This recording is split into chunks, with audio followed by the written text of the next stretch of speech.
$100 ago, exactly, an event took place that shook the Jewish world and many parts of the non-Jewish world to its core. In April 1911, a body of a 12-year-old Christian child was found slain. The body of Andrei Yushchinsky,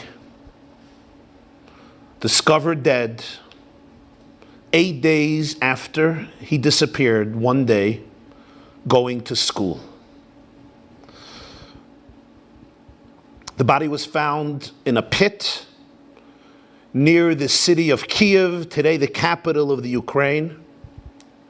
And although initially the local investigation concluded that it was a story revolving around money and revenge, higher echelons among the police of Kiev and members of the Tsarist regime, the Tsar then was Nikolaius II from the Romanov family.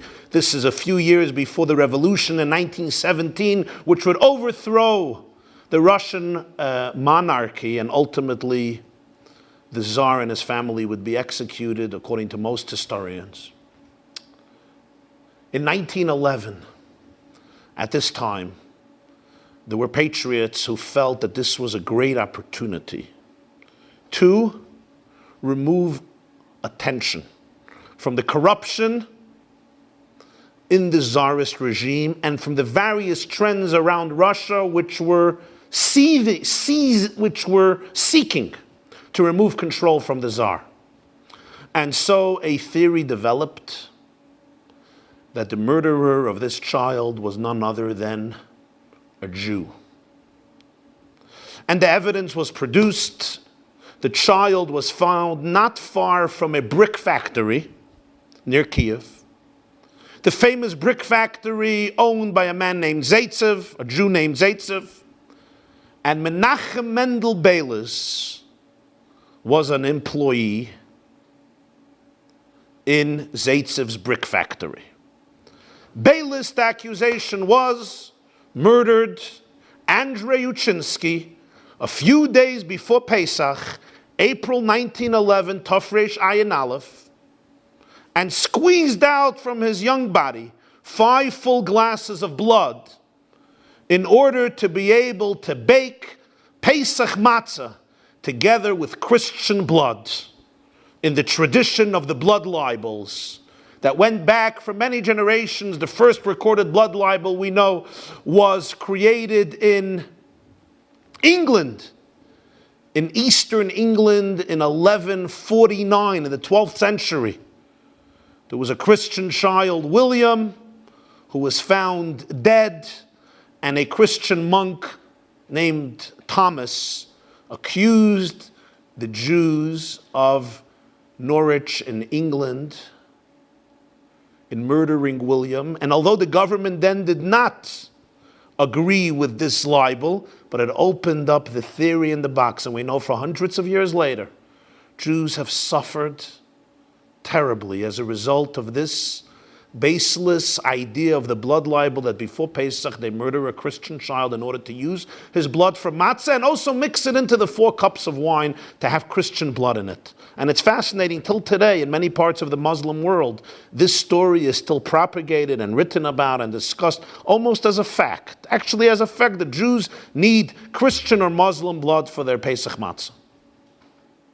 Beilis used to bake matzah for his boss, for Zaitsev, and the accusation went to Beilis in July 1911. Mendel Beilis was arrested. Beilis was a simple Jew. He came from a Hasidic family, a religious Hasidic family, although he himself was not that religious. He had a wife, he had 5 children. He lived an ordinary life. He was not affluent, he wasn't rich, he didn't have many connections. In July, he was arrested and he remained in prison for 2 years. During those 2 years, a vicious anti-Semitic campaign spread around Russia in which scholars, Christian religious scholars, writers, essayists, politicians, and anti-Semites of all stripes and colors explained that the murder was motivated by religion. Beilis was acting on behalf of the Jewish people. It wasn't an individual crime for money or revenge. It was actually motivated by ideas in Judaism. And the Jewish world was shaken to its core, not only in Russia, but wherever the news spread according to the means of communication 1 century ago, throughout the world. 2 years later, more than 2 years later, the trial began. A few days after Yom Kippur, Tafresh Ayin Daled, 1913, the trial begins in the Ukraine. The trial would continue for around 37 days straight without interruption. Around 300 witnesses would testify in this trial from both sides. Now, it was obvious that Beilis and the Jewish people needed an attorney who would be able to defend Beilis in this case. The lawyer that headed the defense team was a legendary Jewish advocate whose name was Oscar Grusenberg, or Oscar Grusenberg. Oscar Grusenberg was a Jew who was born in the Ukrainian city of Yekaterinoslav, later became known as Dnepropetrovsk. It's actually the same city where the chief rabbi was Rabbi Levi Yitzchak Schneerson, the father of the Lubavitcher Rebbe. He served as the rabbi of Yekaterinoslav, and then its name changed to Dnepropetrovsk in the Ukraine, and that's the city actually where the Rebbe was raised. He was born in Nikolaev in the Ukraine, but he was raised in Dnepropetrovsk. Grusenberg was born in Yekaterinoslav. He enrolled in Kiev University to study jurisprudence. He became one of the most celebrated lawyers in Russia. Oscar Grusenberg knew very well that a trial against Beilis will not only be directed against an individual, but rather it's going to be directed against all of Jewish Talmudic and Midrashic and Kabbalistic literature, proving supposedly that this murder was motivated and inspired by Judaism, by the Torah, by the Talmud. And the defense would have to take all of this into calculation. Some of the greatest rabbis and Jewish leaders of the time got involved. For example, the 5th Lubavitcher Rebbe, Rabbi Shalom Ber Schneerson, whose yahrzeit was just commemorated on the 2nd of Nissan, who lived in Belarus in Lubavitch, became heavily involved in the case. Actually, he was instrumental in getting Oscar Grusenberg to defend Beilis, because Beilis didn't have these connections, and Oscar Grusenberg was one of the most celebrated attorneys of the time. He also appointed his student, Rabbi Levi Yitzchak Schneerson, a relative of his, the rabbi of Yekaterinoslav, to assist the defense team throughout the entire case because major scholarship was needed. The defense team was joined by the rabbi of Moscow, Rabbi Yaakov Matzah. Rabbi Yaakov Matzah was a great intellectual. He was also an extraordinary orator and a prolific writer. His name was Matzah, Mem Zayin Aleph Hey. It's an acronym, Mizera Aaron HaKohen, from the descendants of Aaron, because he was a Kohen. Rabbi Yaakov Matzah. He was a Rav Mitam, which means he was appointed by the Russian government to represent them to the Jews in Moscow and the Jews of Moscow to them. But he was these rabbis weren't always accepted by the Jewish community, but he was fairly respected, especially after the trial. And many other great rabbis who helped out. An interesting tidbit. The name Yaakov Matzah, there's a famous Jew today whose name is also Yaakov Matzah. It's just Yaakov was changed to Jackie and Matzah was changed to Mason. But Jackie Mason's original name is Yaakov Moshe Matzah. You can ask him. So Rabbi Matzah was actually on the defense team, and he was one of the witnesses in the trial. The 12 jurors were chosen very, very carefully. Menachem Mendel ben Tuvia Beilis, 39, was placed on the stand, indicted for having murdered, together with other people who weren't discovered, this child, Andrei Yushchinsky. It was a fascinating trial because who was on trial? Not just an individual, but all of Jewish scholarship, all of Jewish ritual, Jewish law, Jewish perspectives, Jewish views. The prosecutors claimed that there were 13 wounds discovered on the child's body, representing the significance of the number 13 in Judaism. Of course, it was revealed later that there weren't 13 wounds, there were 14 wounds, but why confuse anybody with the facts? And then the crucial theme and question was posed. There is a statement in the Talmud in Tractate Yevamas Daf Samach Aleph, Yevamas page 61. Amar Reb Shimon bar Yochai said, Atem kruyin Adam ve'ein umas ha'olam kruyin Adam. You, the Jewish people, are defined in the Bible as Adam, as a human being. The nations of the world are not called Adam. The anti-Semites exclaimed, look, here you have in the Talmud, black and white, unambiguously, the Gentile is not a person. If the Gentile is not a person, the Gentile is like an animal, you need his blood, kill him. Here you have a source in the Talmud, Rabbi Shimon bar Yochai, in another tractate, Yevamas 61. You're called Adam, they're not called Adam. Rabbi Yaakov Matzah, the rabbi of Moscow, was called to explain this statement in the Talmud. The story goes that his explanation, which as you'll see, people don't realize is rooted directly in Talmudic sources. But I'll get to that in a moment. His explanation, he heard from another rabbi who was involved in the case, whose name was Rabbi Meir Shapiro. The legendary Rabbi Meir Shapiro was then the rabbi of Galina in Poland, later became the rabbi of Lublin. He founded the famous Yeshiva Chachmei Lublin, that was, of course, destroyed. Its students decimated, most of its students decimated during the Holocaust. A few survivors live till today. He's also the one who initiated the idea of Daf Yomi, of learning every day a page of Talmud, very popular in many Jewish communities. And Rabbi Yaakov Matzah presented the following insight into this statement of Rabbi Shimon bar Yochai in the Talmud. In Hebrew, most words come in a singular form and in a plural form. Let's take the word for a human being, for a person. Ish, a man. There is ish and there is anoshim. Ish is a man, anoshim are men. Isha is a woman. Noshim, women, plural. Tapuach is an apple. Tapuchim, apples. Har, a mountain. Harim, mountains. Adama, earth. Admos, earths, in the plural. Aryeh is a lion, arroyos are lions, etc., etc. You get the point. There's one exception. Adam. Adam has no plural form. Adam means a mensch, a person, a human being.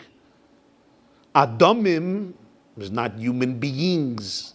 It's interesting. Adam comes from the word Adama, which means earth.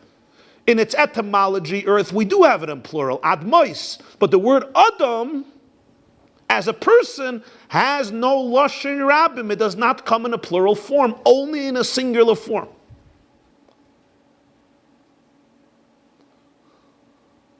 It never becomes plural. It's never many. It's always one. So Rabbi Matzah said, this is what the Talmud means. Atem kruyin Adam ve'ein umas ha'olam kruyin Adam. This characteristic, to be called Adam, in which there's never a plurality. It's always one. There's no Adamim, there's no Adamais. It's not like Anoshim. This characteristic is unique to the Jewish people. Ve'ein umas ha'olam kruyin Adam. It's not shared by other nations of the world. Of course, other nations are called people. It's the mission and the ethics of our fathers that says, Chaviv Adam Shenivra B'Tselem. Every human being is beloved, created in the image of God, as Genesis says about every person, created in the image of God, and therefore, as Genesis says, to spill the blood of another human being is a form of killing God, because every human being was created in the divine image, B'Tselem Elokim, and there's a death penalty in the Torah for killing a human being, any human being. For murdering a human being, there's a death penalty. But here we are referring to something specific. Atem kruyim Adam. You're called Adam, in which there's no plural. There's only one. And that's unique to the Jewish people. There may be millions of Jews, Rabbi Matzah told the court. There may be millions of Jews around the world. But Atem kruyim Adam, there are not millions of Jews. There's only one Jew. You don't need more evidence, he said. Take a look at this trial of Menachem Mendel Beilis, an isolated, simple Jew living in Kiev in the Ukraine. He was accused of murdering a Christian child, Andrei Yushchinsky, in April 1911, 2.5 years ago. Who's sitting on the stand? Who's on trial? Bailis is on trial. Every Jew is on trial. Every Jewish text from the beginning of time is on trial. The entire Talmud, written almost 2 millennia ago, is on trial. The entire body of Jewish law is on trial. Every Jewish volume is on trial. If an individual Russian citizen or an Italian citizen would be accused of murder, would anybody even entertain the idea of accusing all of the Russian people, all of the Italian people, in inspiring it and being behind it and motivating it and agreeing to it and acquiescing to it? That would be ludicrous. But here, one Jew is accused, falsely, of doing a crime. And the whole Jewish world is being accused. Everybody is guilty of murder. Everybody is guilty of wanting to suck the blood of a young Christian child. Why? Atem kruyim Adam. This is unique to the Jewish people. They're one. There's not many, there's one. And what happens to one happens to all of them, affects all of them. People don't see many Jews. In every Jew, they see the entire people. It's literally like one person. You can't divide, you can't differentiate between one Jew and another Jew. He said, this is a unique quality of the Jewish people, and it's the way they experience themselves as well. Rabbi Matzah said, if an individual citizen was accused of a terrible crime, who would be there behind him? His close friends, her close friends, his family, her family, their community. But that's about it. Can you imagine that people from another country are completely not affected by the case, would be part of this trial? No. But look what is happening here. Beilis' trial affected the entire Jewish world from one end of the civilization to the other end of civilization. Wherever Jews are, they're shaken. They're praying, they're advocating, they're screaming, they're paying, they're supporting, they're helping. Why? They never heard Mendel Beilis' name. If not for this, he would have lived and died anonymously. That's the case. But they feel that it's their trial. Why? Because Atem kruyim Adam. You're one. It's one person. Millions of people, but they're one person. It's limbs of one body. What happens to one limb, I feel in the other limb. The left arm can't say, I don't care what happens to the right arm. The heart can't say, I don't care what happens to the brain. It's one organism. It's one Adam. I want to say,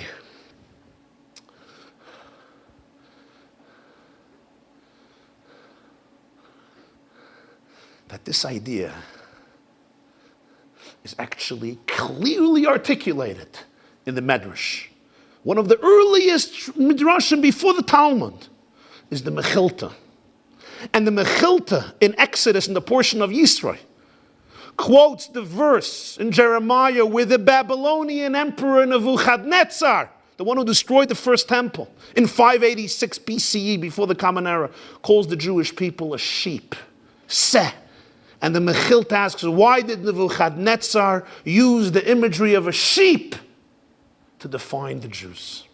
And the Mechilta answers, there's something unique about a sheep. Kisha echad me'ivorov choyle, kol ha'ivorim margishin. When one of its limbs are hurting, all the other limbs also are hurting. This is the quality of the sheep. It's a frail animal. It's a sensitive animal.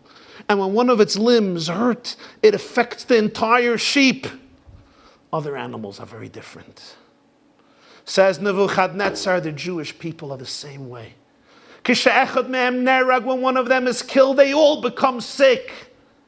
They're all crushed, they're all broken, they're all devastated. But Nebuchadnezzar says, by many nations of the world, by the nations of the world, it's not that way. And he testifies, he says, one of them is defeated and the others celebrate. One of them is defeated and the others actually are happy. The Jewish people, he says, are not like that. It's their own defeat. It's their own loss.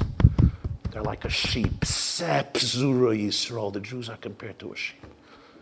Or, as presented by the Beilis Trial, it's Adam.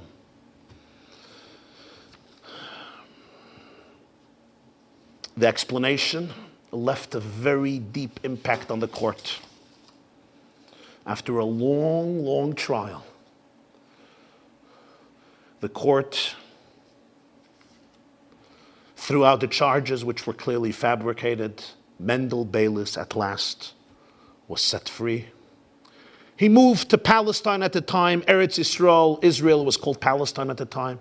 Financially, it didn't work out for him, so he moved to the United States of America. He wrote here a book about his memoirs, and he died in 1934 in New York.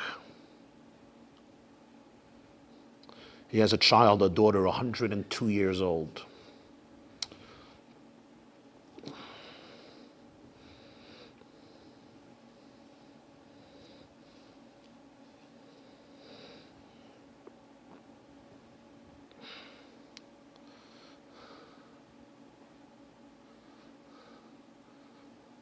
This occurred 1 century ago,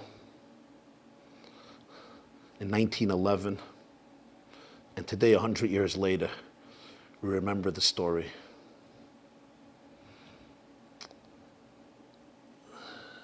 In one of his talks, Shabbos Bamidbar Tovshin Lamed, the Shabbos portion of Bamidbar, 1970, the Lubavitcher Rebbe quoted this Mechilta about Jews being like a sheep. And he asked a question.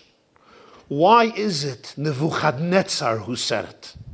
Why is it relevant to our rabbis that Nebuchadnezzar is the one who said this? The truth could have been articulated by the Torah itself, not put it in the mouth of the Babylonian emperor. And the Rebbe explained 2 explanations. The sages were telling us that even the non-Jewish world knows this. Even Nebuchadnezzar, the Babylonian emperor, who had no extra love to the people of Israel, on the contrary, he decimated the land, he destroyed Judea, he burnt the temple, he exiled the Jewish people. He also understood the intrinsic, intimate unity between all the parts of the Jewish people. And now you can't really differentiate between them because they are like limbs of one body. Even Nebuchadnezzar knows this. Should we not know it? And there was one more reason. Nebuchadnezzar is the first one who exiled the people. True, the 10 tribes were exiled earlier, but they assimilated. They're lost. They were exiled by Assyria. But Nebuchadnezzar, the Babylonian emperor, exiled the Jewish people to Babylonia, present-day Iraq, from where they were dispersed to other countries from which the exile began, because even when they came back to rebuild the second temple, only 42,000 Jews came back with Ezra back to Jerusalem. Most Jews remained in exile. And this began a new era of Jewish history where Jews would not be anymore in one country. They would not be a nationality like any other classic nation. Americans live in America, and the English live in English, and the French live in France, and so forth. They would be one people, but dispersed all over the world. And the question is, are they still one people? Nebuchadnezzar, who initiated exile, made this claim and says there's going to be a long exile now. The Jews will be dispersed all over the place, but they're like one sheep. And when one limb hurts, every other limb feels it. And in my mind, in my heart,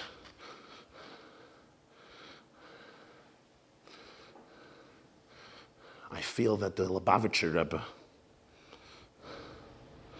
whose birthday we commemorate tonight,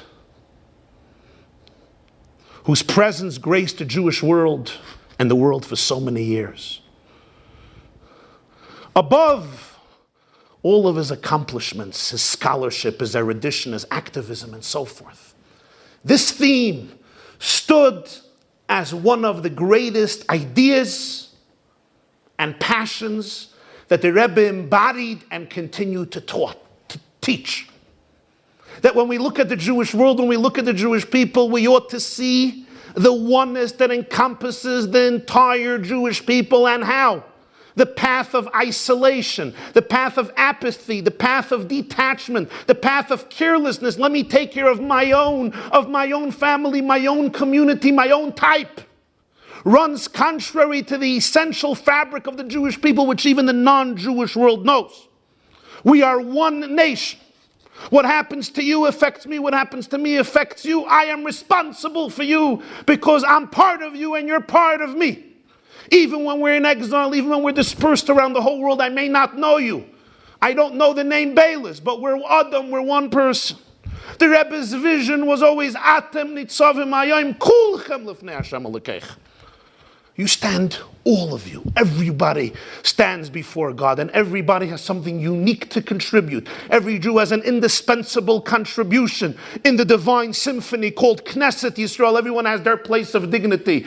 And if one is missing, the entire organism is flawed, it's incomplete.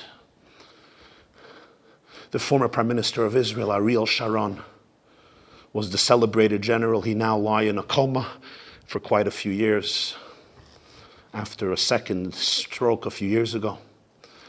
And a few months after the Six-Day War, 1967, which he served as one of the great generals who brought victory to a people in serious danger, suffered a personal tragedy. His son, a 9-year-old boy, in the house was playing with one of his father's guns, and he killed himself with a bullet. It was a devastating tragedy, a 9-year-old child, and just a few months after he became a national and international hero, especially in the Jewish world. The Lubavitcher Rebbe then coined a letter to Ariel Sharon, and he writes, I do not know you personally, but he expresses condolences on the loss of his child.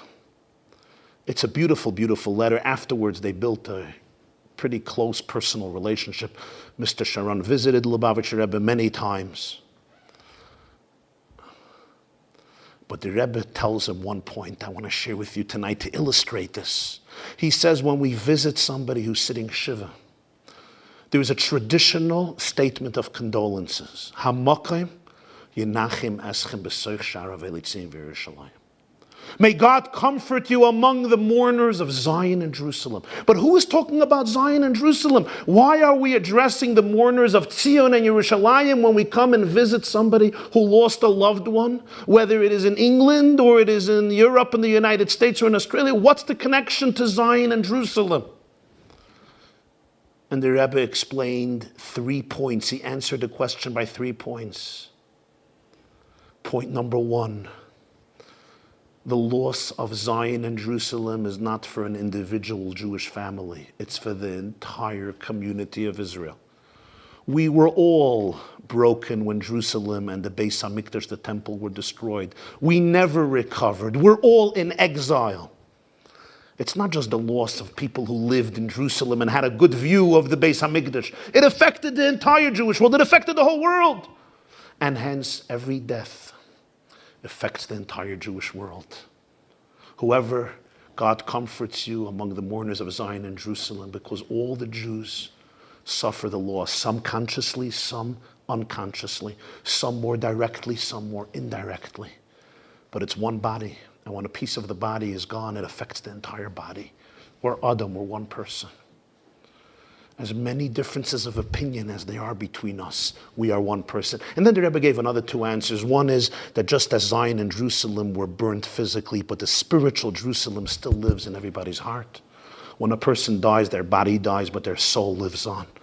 And finally, just as Zion and Jerusalem will be rebuilt, every soul which died will ultimately be returned after the coming of Mashiach with the resurrection, with Chiyas HaMesim, with the resurrection of the dead.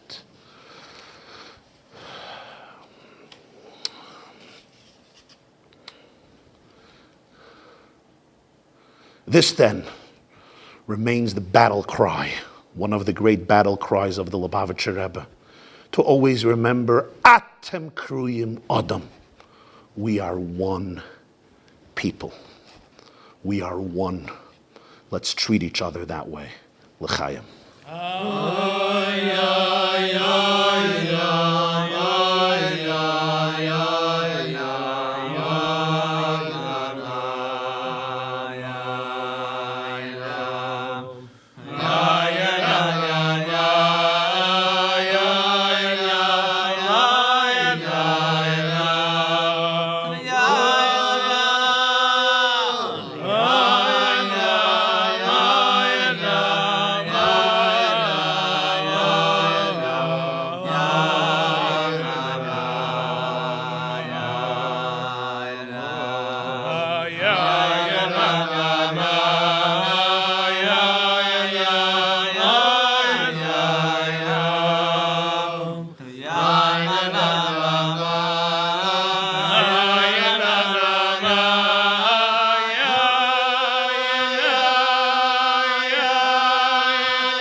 You know, they tell the old anecdote about the AT&T salesman who comes to a home, rings the bell, a man opens the door, and the salesman says, "Can I please speak to the master in this home, I have a great deal for the master of this home. Who is the master of the home?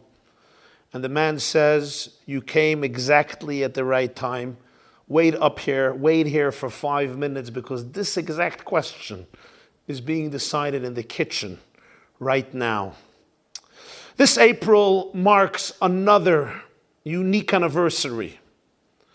It's a century since the Beilis, the Mendel Beilis trial that shook the Jewish world discussed above. But this April also marks 150th anniversary of the Civil War, which broke out in April 1861, as a result of which 3 years later the President of the United States, Abraham Lincoln, was assassinated. It was a devastating war with tragic consequences. More than 600,000 left dead at the end of the Civil War. More people killed than the number of all American soldiers killed in both world wars, the first as well as the second.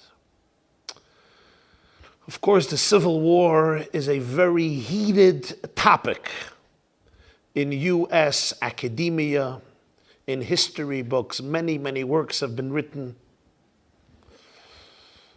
What sparked it? What triggered it? What motivated it? Could have it been avoided? Who was guilty? Etc., etc., etc. And it will be debated for many years. How a young nation almost destroyed itself from within as a result of this horrific war. But we know that the main issue was slavery. The question was, do we have a right to own slaves? That, according to most scholars, remained the key issue behind the Civil War.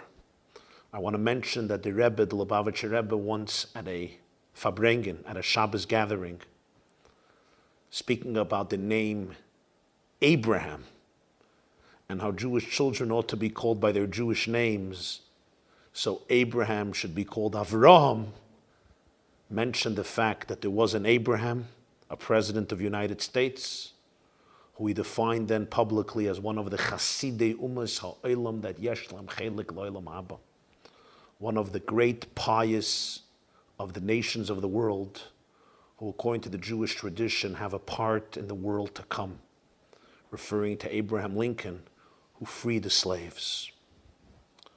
Coinciding with this time of the year when we celebrate our own freedom from slavery, and at a time in the world when we have observed during the past months various nations in the Middle East and Africa, Muslim nations, fighting for their liberty from subjugation in the hands of tyrants. Tunisia, Egypt, Yemen, Libya, Syria. The ramifications and the consequences and the results are unclear, but the cry for freedom from slavery in the hands of tyrants and dictators for so many years has been one of the major dramatic developments this year.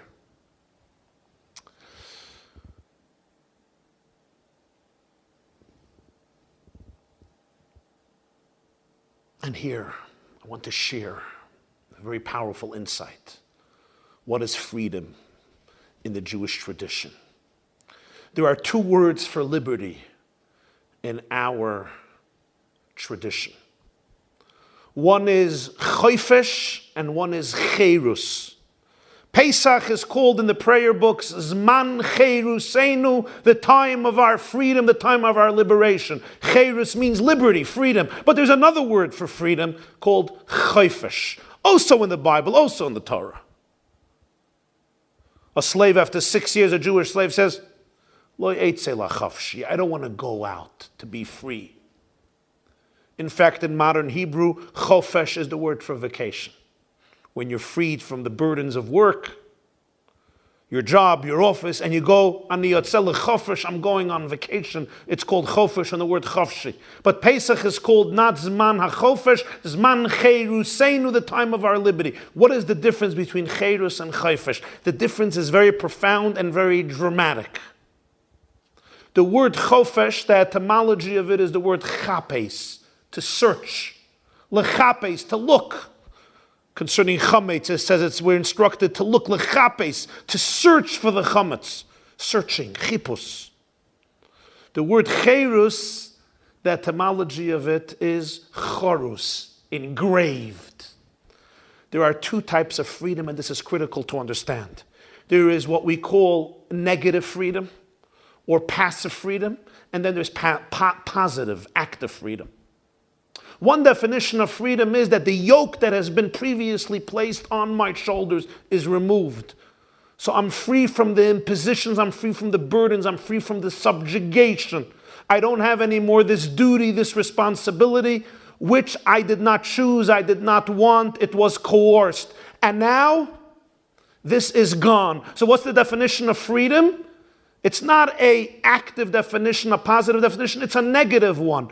The negative burdens, the negative yokes that have been imposed on me, that crushed me, that superimposed themselves on me and repressed me, are now removed.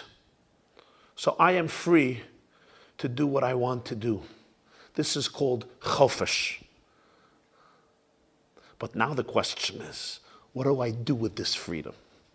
So now my time belongs to me. My energy belongs to me. My destiny and fate belongs to me. I choose my future. What types of choices do I make? So you say, well, you're free. You're free to make the choices you want, not the choices your master wants or a certain authority wants. You're free to make your choices. Granted.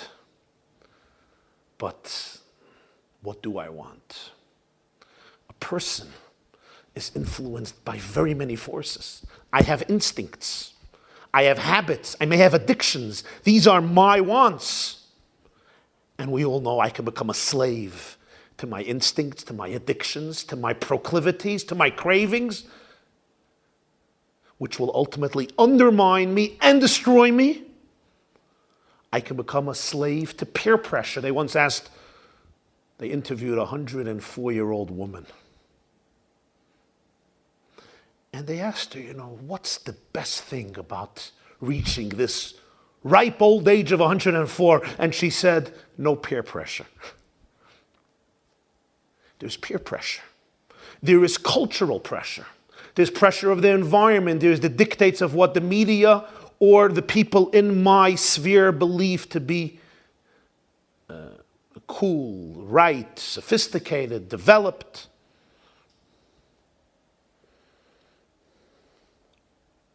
So there are various forces that may subjugate me without calling it slavery, but it's really a form of slavery. It may not be slavery in the sense that someone dictates. Clearly, the slavery may come from an instinct or an addiction or pressure from without.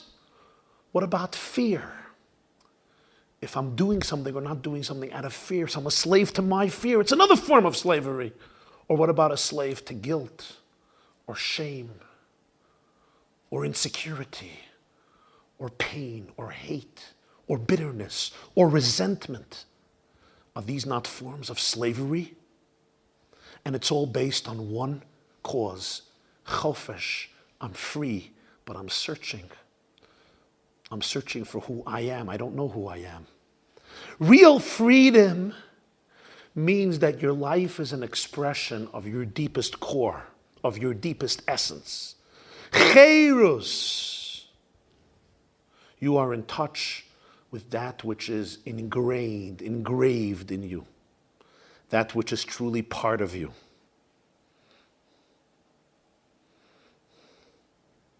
You understand who you are in your deepest place, what your potential is, what your calling is, what you ought to be. And then you live a life on a daily basis that is an expression of your core, of your essence. So I may take you out of your prison. I may take you out of your incarceration. I may remove from you the burdens from without. But what I gave you, chofesh, I didn't give you charus. In fact, in Judaism, Pesach is followed by another holiday, Shavuos. Do you know that Shavuos doesn't have a date in the Jewish calendar? Sukkot has a date, the 15th of Tishrei. Pesach has a date, the 15th of the Hebrew month of Nissan. And then you have to count 49 days. From the second day of Passover, we count 49 days, called Tzviras HaOmer. And on the 50th day, we celebrate Shavuos. Whenever the 49-day count finishes, the next day is Shavuos. Shavuos doesn't have an objective date. It's always the 50th day after Pesach. In other words, Shavuos is a continuation of Passover. It's never an independent date. Why? And the reason is because there's no real Pesach without Shavuos. Shavuos completes Pesach. Because what happened on Passover? The Jews left Egypt. They were free. They had chofesh. Pharaoh was not their master any longer. The Egyptian legions could not come and fetch their babies and plunge them into the Nile. Could not subject them to slave labor, could not torture them anymore. Now they were finally free to forge their own destiny. But what type of destiny would they forge in this new gift of freedom, in this present of freedom? This is Shavuos.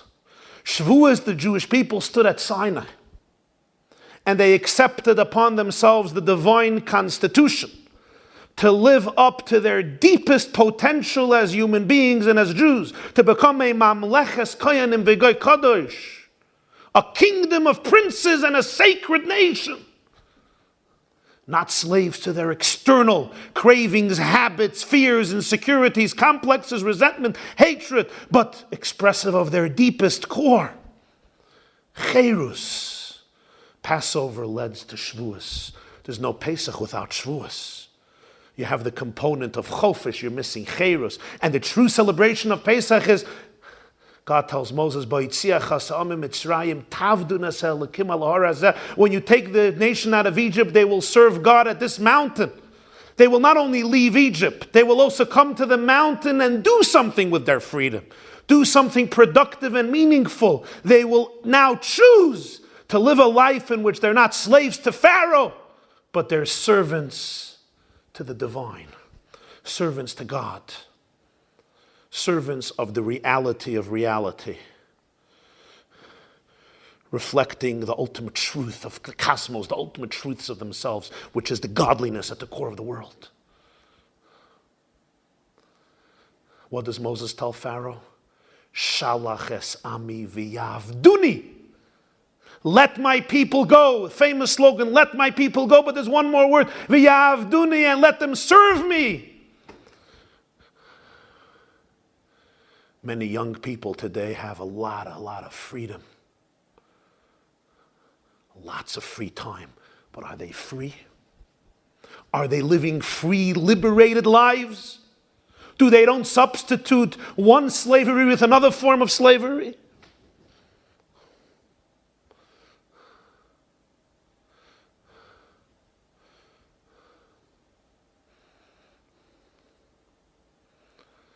The liberation of slaves is the beginning. It's the Passover. Many cultures and nations, many movements and revolutions were inspired by the story of the Exodus of Egypt, including the abolishment of slavery in our country, and then the heroic battle of Martin Luther King to free our nation from discrimination and give civil rights to people who were created equal in the image of God. But after you give free slaves a Pesach, you have to be able to give them a Shavuos. Help them recognize not only the statue of liberty, but also the statue of responsibility, so that they should be able to live up to what it means to be a true human being, created in the divine image.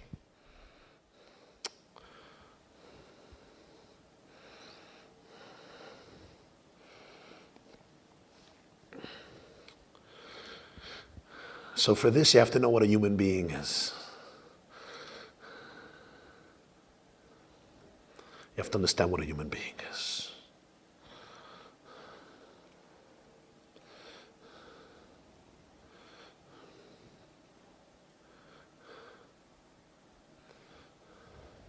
And this is a challenge that we have today. We live in an era of freedom, of prosperity. We live, thank God, in a democracy, and many Muslim nations are striving to live in such a society where nobody tells you what to do, and you are free to choose your own path in life. And yet often, so many people are lost. They're lost in their freedom. They don't know what to do with their freedom. They can't find themselves in this freedom. At Sinai, the Jewish people received the blueprint, the Torah, the blueprint for life that taught them who they are. And this count between Pesach and Shavuos is extremely significant because it teaches us about how we have to value our freedom, how we have to value our days. In fact, it's a fascinating mitzvah, the mitzvah of counting the days, Sfiras HaOmer, counting days. There's an obligation to count 49 days from the second day of Passover till Shavuos.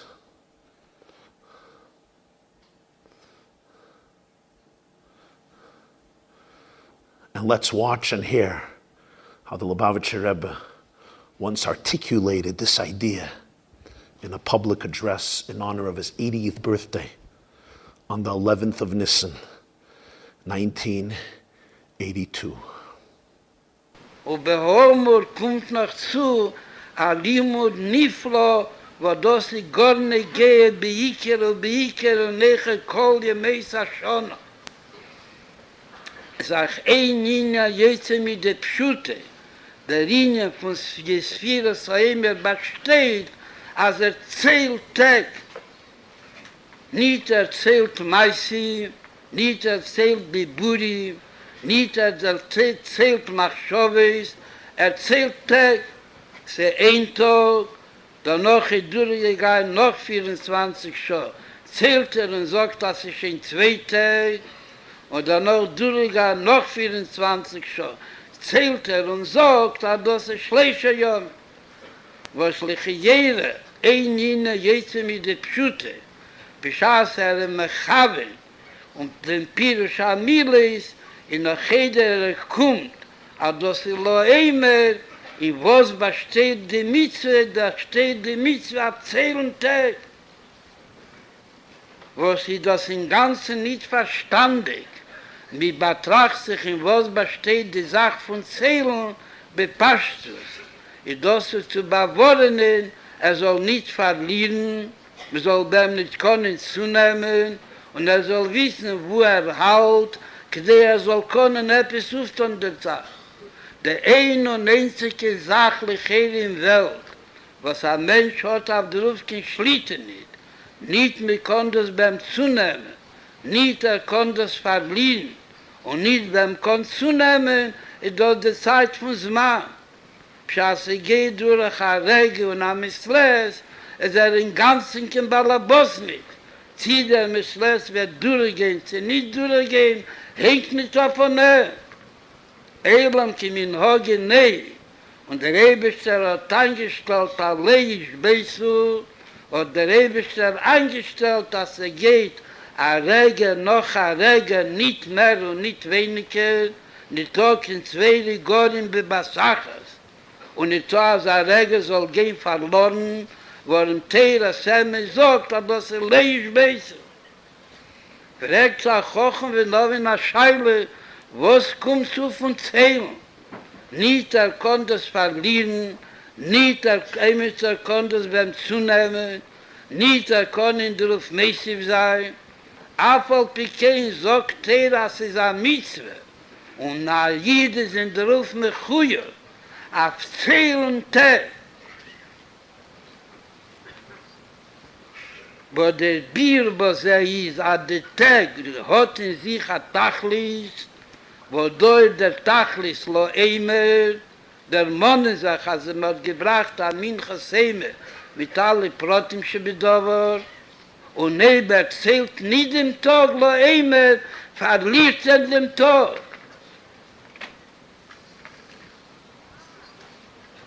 Wo der Fun ist am Musar Haskel und am Musar Niflo und am Musar Achia Chrochi.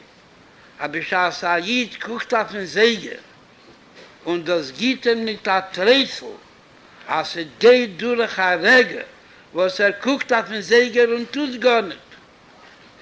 Ist das nie der Pschat, als gekonnt hat am Mitzvah und hat nie getan, das hat verloren unter dem Rege. Wird ihm gegeben dem Rege, la omol jivolit, soll durchführen dem ewigsten Schlichus, durch den Ruf, was machen von dem Rege. Aber der Rege wird werden als Sach, als lebendige, als Sach, was hat in sich ein Inhalt, hat in sich ein Inhalt verbunden mit dem, was hat beschaffen Zman. Wie Teres am Magid, wie gebracht mit Dubura, das Echet Aisede Muvan, von Teiro bekam mit Chemis, ein Punkt wie alle Nivroim und der Rebischter beschaffen Zman. Und der Rebischter Libora Kodesh Baruchu, Dover Echot Beilom Levatolo, ist beschaut der Rebischter beschafft dem Rege, was am Mechadisch betuwe bechol jem Tomid meiste Brechis, wie Teres Abal Shemte, wie Shara Yichud Vermuna Barucha. A jeder Rege wird beschaffen von der Snai, die ganz meiste Brechis, Echet, der Etze Mitzis Azman, und der Rebischter gemacht jeder Mensch nur befragt Aiden, für ein Schliach, soll zählen den Tag, als jeder Tag soll sein verbunden mit dem meisten Tag, in dem Minen, in dem Zman verbunden mit Loemer, in Klolis als man verbunden mit Odlem Lommel, Jivolid, und Bishas sagt, als es steht in der Schachli Sifre Musa, als Odom Deig alibu Domo, Deine Deig alimu Diomov, ist das nie der Pshat, als man sagt, dass man soll wissen, als sie darf sein, Chas V'Sholem, man sagt das mit Amacho Achita Kifo, Haitochen, als Madach Amidayet alibu Domo, ist Allahas Kame V'Kame, als sie darf sein, die Daige alibu Diomov. Die Teine, als gar nicht verloren. Es kann Teine nicht, verloren hat Tag von seinem Leben, wo das gekonnt sein, nach jedem Scholem. B'chosh Hashem chosisi, alei boi sholei oilam. B'chosh Hashem chosisi, alei boi sholei oilam. B'chosh Hashem chosisi, alei boi sholei oilam. B'chosh Hashem chosisi, alei boi sholei.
You know, they tell the story, my dear friends, about people who were sitting on an airplane, waiting to go to fly, and suddenly the door opens up, and the two pilots walk into the airplane. They're dressed in the uniform of pilots, but to everybody's astonishment, they look blind.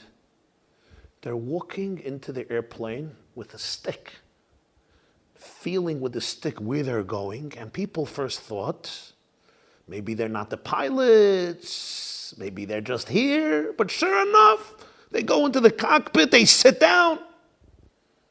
People thought maybe it's a joke, it's some humorous attempt to get them excited. You know, people on airplanes are grouchy, maybe they want to live up the crowd. Sure enough, the engine is turned on and the plane starts moving. Okay, it's just moving here in the airport, gets to the runway. And the crowd is getting very, very nervous, led by two blind pilots. And lo and behold, the plane starts going faster and faster on the runway. And now the crowd is trembling. They're in fear. They're in dread. And they look out the window and they see that the plane is about to go off the runway straight into the ocean. Straight into the ocean. And they all scream, ah! And that moment when they shout, the plane takes off the ground, into the air. And one pilot is heard turning to the other pilot and says, you know, one day I'm afraid that the crowd is actually going to start screaming a little too late. And we're going to be in the water already.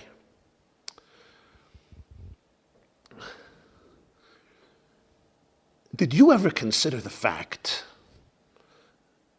that Chametz and Matzah are actually identical, almost identical? I don't only mean physically, they're both bread. One is made of dough that was allowed to rise, and one is a baked of dough that was not allowed to rise. Chametz is inflated dough, like challah bread. And matzah, of course, after the flour and the water are kneaded, it's placed immediately into the oven, flat, thin, no time for the dough to rise through yeast, and hence it becomes matzah, unleavened bread.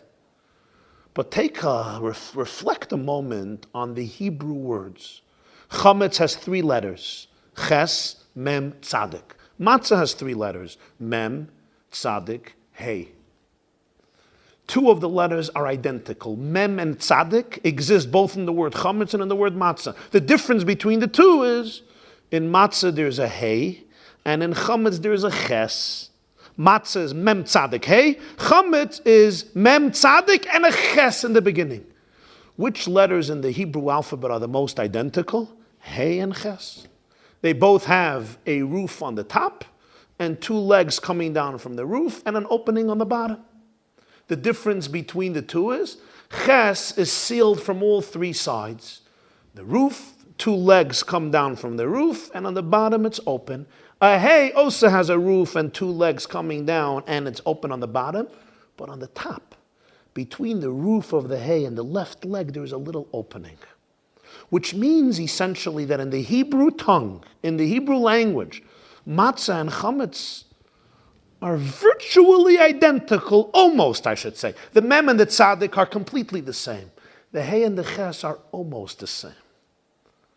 This teaches us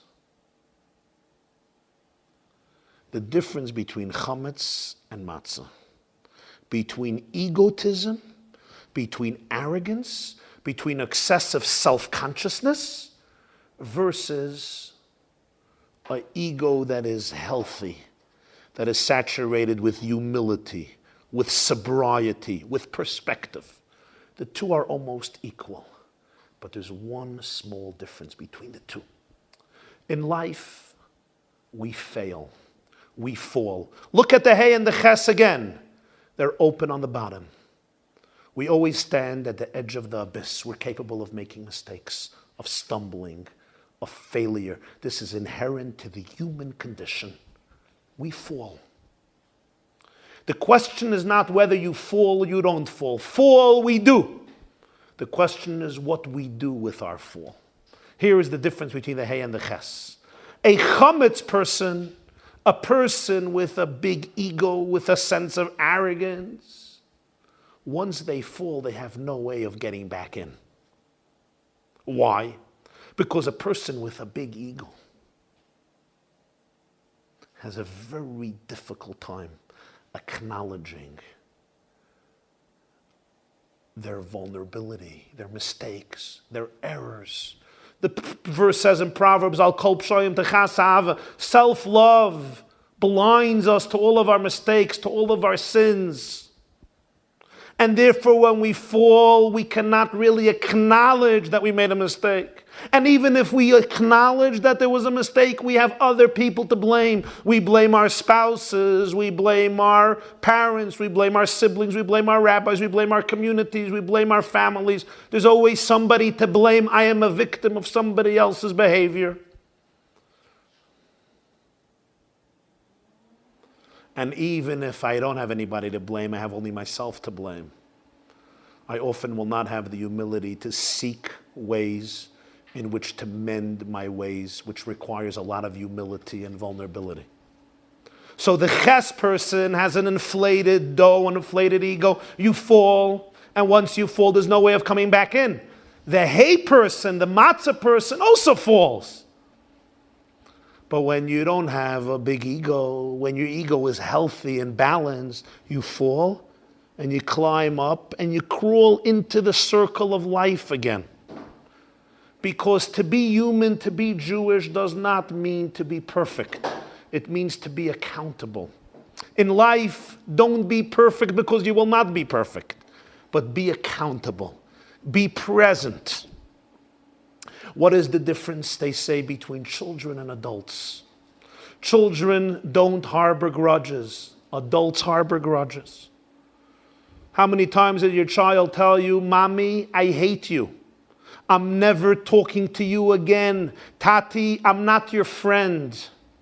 12 minutes later, they become your best friend, especially when you give them a cone of ice cream. Adults also tell you sometimes, I don't like you.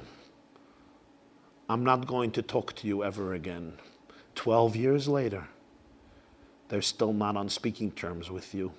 12 years later, they still harbor a grudge and resentment towards you. Why?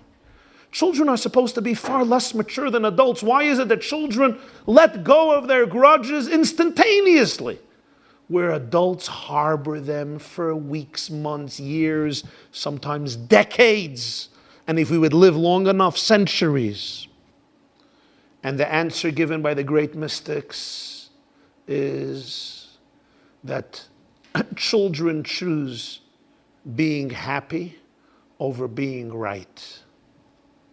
Adults often choose being right over being happy. Adults will often choose to be miserable, but they're going to be right. I once asked somebody, why don't you apologize? Why don't you just pick up a phone and say, I'm sorry? And he says, never.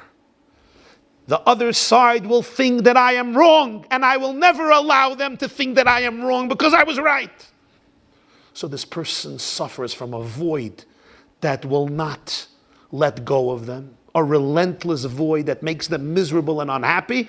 But the main thing is, I am right. You see, children are matzah type of creatures, which is why the Seder is so focused around children. Their egos have not had the time and the experience to be so inflated. They're humble matzahs. They're haze. Adults often become like chesses, like chametz.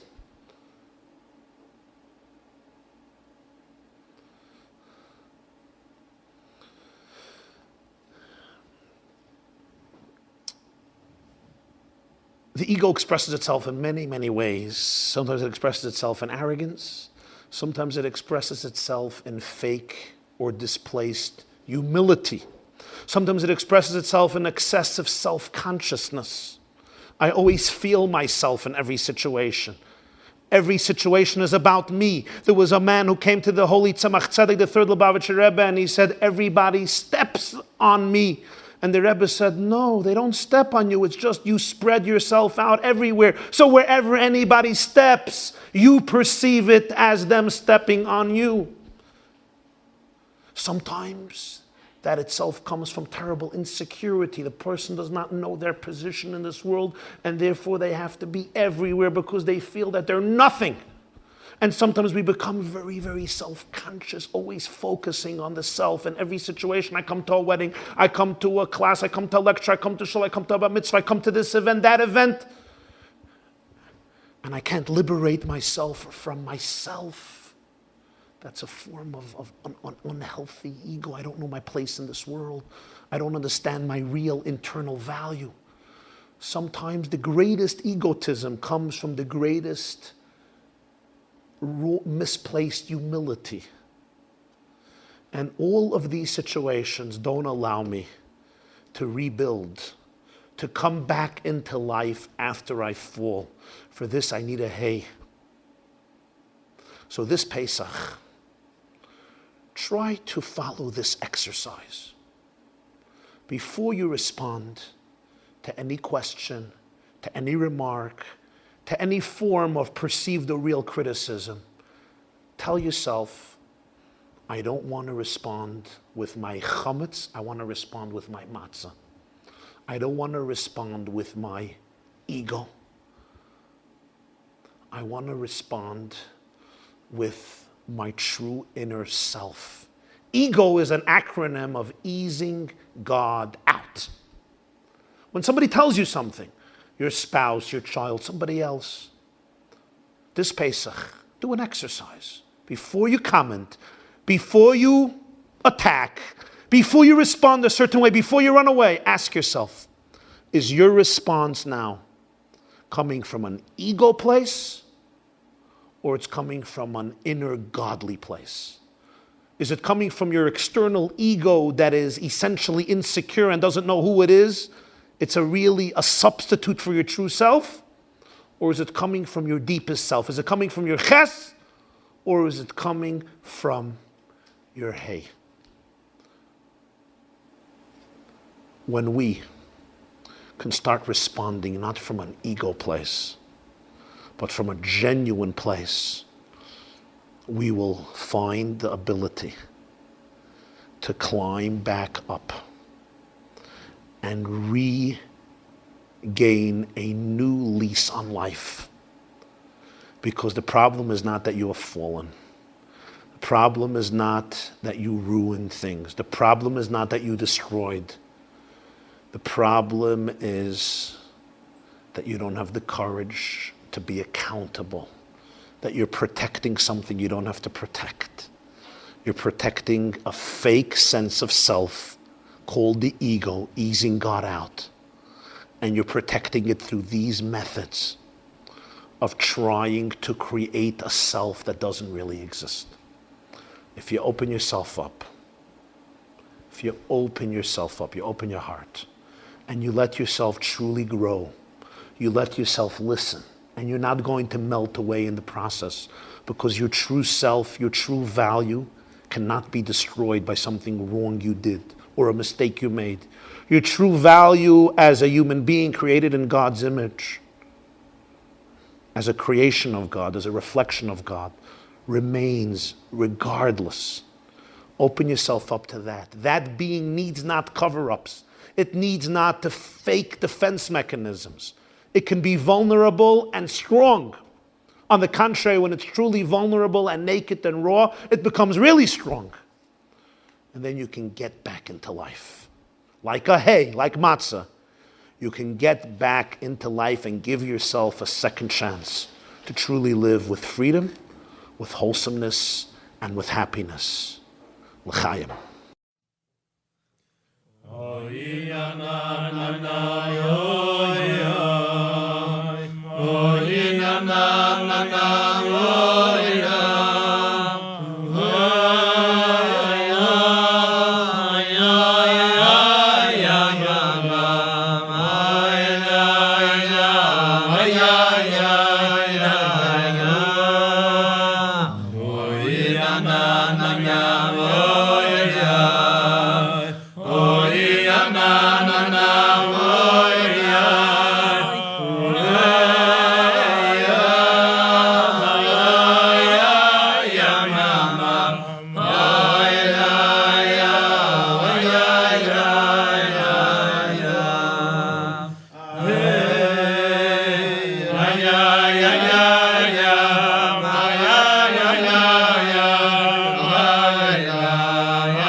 What's worse, my dear friends, rebelliousness or ignorance? Did you ever wonder why in the Passover Haggadah we have 4 children? And it seems like they are in an order of status and prominence, from higher to lower. So who is number 1? The Chacham, the wise child. But who is number 2? The Rasha, the rebellious child. Number 3, the Tam, the simple child. And number 4, the She'eni Yedei Elisha, the one who's ignorant, the one who doesn't know to ask, doesn't know what to ask, doesn't even know there's a need to ask, there's something to ask about. There's complete ignorance. But one moment, shouldn't the Rasha be at the end? Shouldn't the rebel, the wicked child, be the last? I would think the wise child, the simple child, the ignorant child, and then the wicked child. Russia is number 2. The Rebbe, the Lubavitcher Rebbe, addressed this question once in a talk on the 13th of Nissan, 1983, just 2 days before Pesach, and said that from here we learn that in many ways, ignorance is far more dangerous and detrimental than rebelliousness. Because the rebel is at least engaged in the conversation. He or she may have many questions, dilemmas, objections, problems, challenges. Granted. They may be frustrated and annoyed and rebelling, but there's a rebelliousness, there's a relationship. They're part of the process, they're part of the experience. But ignorance keeps the person completely isolated, detached. He or she doesn't even know that there's something to ask. There's nothing even to poke their interest, their curiosity. In many ways, that's far worse. I think it was Golda Meir, the Prime Minister of Israel, who once spoke about the importance of having some type of intense Jewish education in the Israeli public school, despite it being a secular public school system. And she said, I want our children to grow up knowing what they don't believe in. And the Rebbe said then that in many ways, this 4th child characterizes so many of our generation. It's been suggested indeed that the 4 children really reflect 4 generations of Jews, of immigrants, of the Altahim, of the old country, who passed over the ocean and came either to the United States of America or to Israel or to other countries around the world. The first generation of immigrants can be defined as the Ben Chacham. These were Jews who were steeped in Jewish scholarship, in Jewish observance, in Jewish tradition, and although they transplanted themselves and they opened a new chapter of their life in a very different country, they continued to maintain their loyalty to their heritage, to their faith, to their history, to their tradition. That's how they lived. But their children can be defined as the Ben Russia. They were the rebels. They chose a new path, a new course. They removed themselves from the belief system, from the value, from the lifestyle of their father, of their mother, in their desperate attempt to integrate. And in the new opportunities that they observed to become part of the melting pot, they often removed a lot or most or all of those traditions, of those mitzvahs that their parents were so meticulous about. Their children, the grandchildren, the 3rd generation of immigrants, they are defined as the Tam. The Tam is a confused child. He grew up in the home of secular parents, but in the home of religious grandparents. This is the child who, although he grew up in a secular home and in a public school, nonetheless, he knows or she knows a lot about Yiddishkeit from the Zayda, from the Baba. He or she has seen their grandmother light candles every Friday evening. The father, the Zayda, saying Kiddush. The grandfather even schlepped some of the grandchildren to shul once in a while. The grandchildren know a lot of Yiddish lullabies and Yiddish expressions, a lot of culture and tradition passed on to them through their grandparents. So they live in 2 worlds in many ways. They grew up in a secular home, but they're confused because they also saw something of the old Judaism, and that nostalgia left an impact on them. But then there is the 4th generation. And this is a generation that began a few decades ago and now continues, the 4th and the 5th generation. The 4th generation, She'enu Yedei Elisha. This is the child who already did not see the grandparents, and he or she doesn't even know that there's something serious to ask. They don't know to ask. They don't know what to ask. They don't know how to ask. They don't know that there's a need to ask. There's just complete alienation, complete apathy.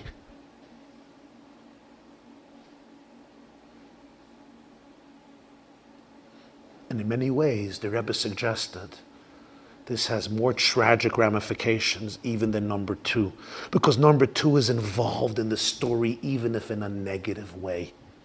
The story defines them even by the fact that they have to rebel against it. But their rebelling against it is their relationship with it. You know, sometimes people rebel against something their whole life, and that's the way they love it. That's the way they live it, by fighting it. But the Sheina Yoidei Alisha, the fourth child, is completely alienated. They tell the anecdote about a man, Mr. Cohen, who came to visit his son who was studying in the Hebrew school of a temple. Every Sunday, the temple had a Hebrew school for the kids where they would study some basic Judaism, do Hanukkah coloring books.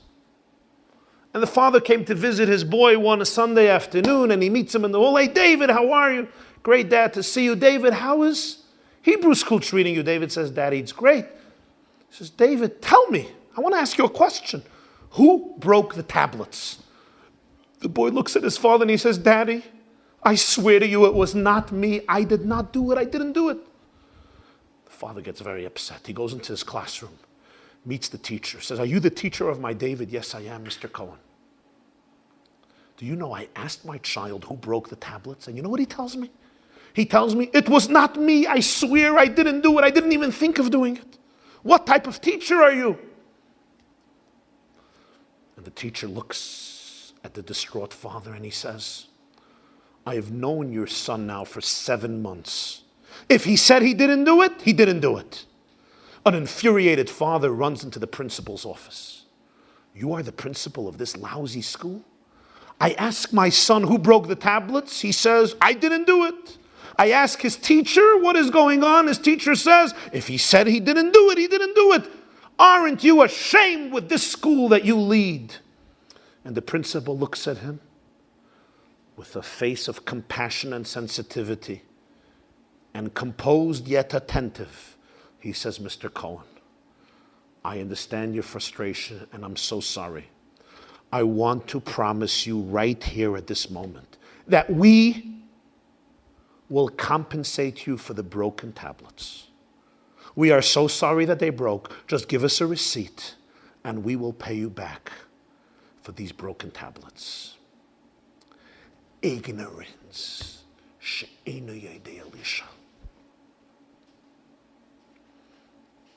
And this too was one of the great calls of all Jewish leaders in all ages, especially in this age, including the Lubavitcher Rebbe, who never stopped urging that we learn and teach. And if you know Aleph, teach Aleph. And if you know Beis, teach Beis. Because in the Rebbe's world, education, knowledge, wisdom was the tool to engage people, to engage Jews, to empower Jews.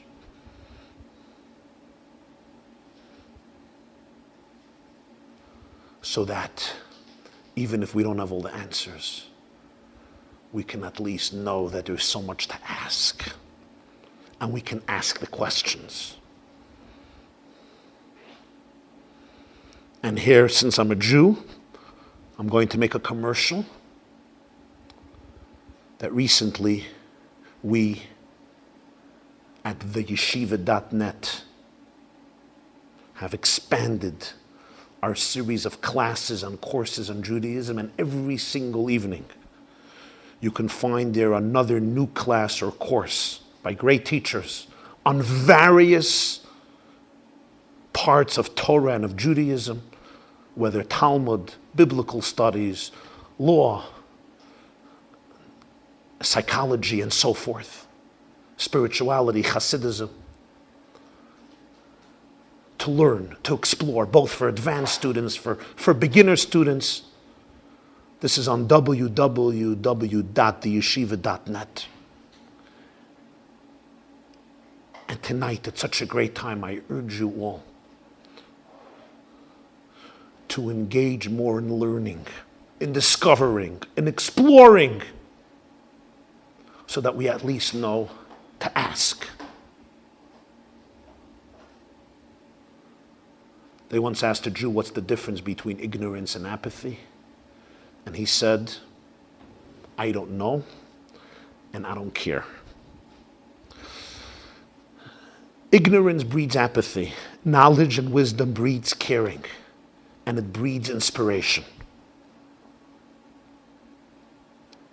Every morning in the services and our prayers, we may say a special prayer before the Shema, in the morning prayers. V'sein b'libeinu bina, we say to God, give us wisdom in our hearts, lahavin ulahaskel, to discern, to understand, lishmaya, to listen, lilmoid, to learn, lilamed, to teach, lishmar v'lasos, to preserve and to do, ulekayim es kol divrei samol teresecha b'ava, to fulfill the words of your Torah with love. V'hoyer eineinu b'soresecha, illuminate our eyes in your Torah. V'dabek libeinu b'mitzvaysecha, connect our hearts to your mitzvahs.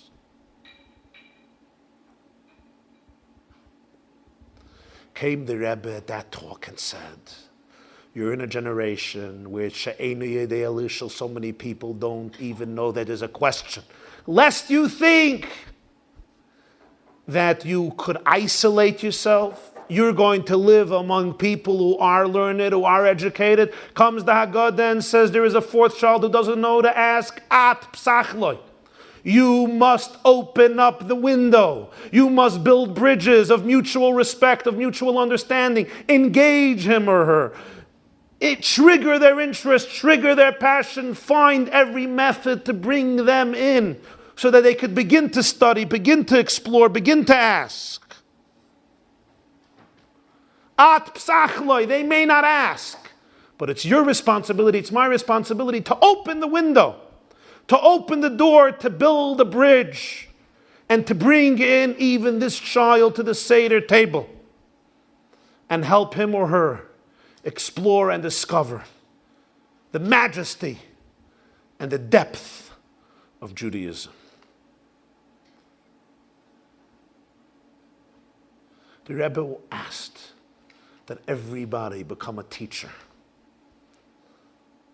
Everybody in their own way become an educator.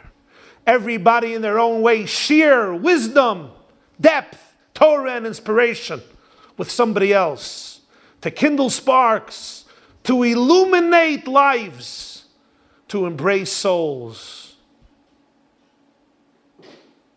And we could never remain detached, because atem kruyim adam. We are all one adam, one human being. And therefore, even though our matzah has been split, even though our people are often divided, but ultimately at the end of the Seder, we bring back the second part of the matzah that's been split. We bring it back to the Seder table. And then together we can declare L'shana haba b'Yerushalayim. Next year and this year in Jerusalem. L'chaim.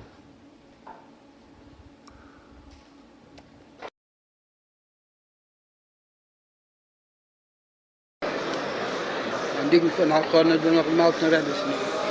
Dann bringen wir die Käste.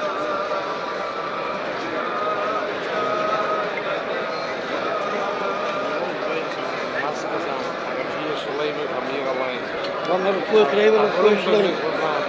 Dan hebben we voor slim. She is by Makivois. Ja, ja. Die Kalle. Ja? Dat is de invasion van de Kalle. Wir sagen, dass die charus nicht zu kennen. Aber sagen, dass die Jahre sein Lehnen. Viele kann man dann mit der Geben machen.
können zurückgehen. Können da zurückgehen.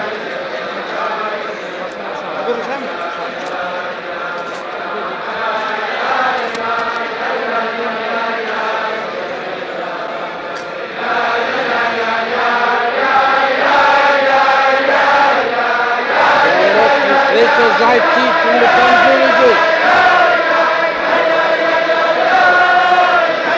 Un secondo.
mi beis avodim pedisonu mi Mitzrayim geyaltonu mi beis avodim pedisonu mi Mitzrayim mi Mitzrayim geyaltonu mi beis avodim pedisonu mi Mitzrayim Mi Mitzrayim geyaltonu beis avodim pedisonu mi Mitzrayim Mi Mitzrayim geyaltonu beis avodim pedisonu mi Mitzrayim Mi Mitzrayim geyaltonu beis avodim pedisonu mi Mitzrayim Mi Mitzrayim geyaltonu beis avodim pedisonu mi Mitzrayim Mi Mitzrayim geyaltonu mi beis avodim pedisonu Mi Mitzrayim geyaltonu beis avodim pedisonu mi Mitzrayim Mi Mitzrayim geyaltonu beis avodim pedisonu mi Mitzrayim Mi Mitzrayim geyaltonu beis avodim pedisonu mi Mitzrayim Mi Mitzrayim geyaltonu beis avodim pedisonu mi Mitzrayim Mi Mitzrayim geyaltonu beis avodim pedisonu mi Mitzrayim Mi Mitzrayim geyaltonu beis avodim pedisonu mi Mitzrayim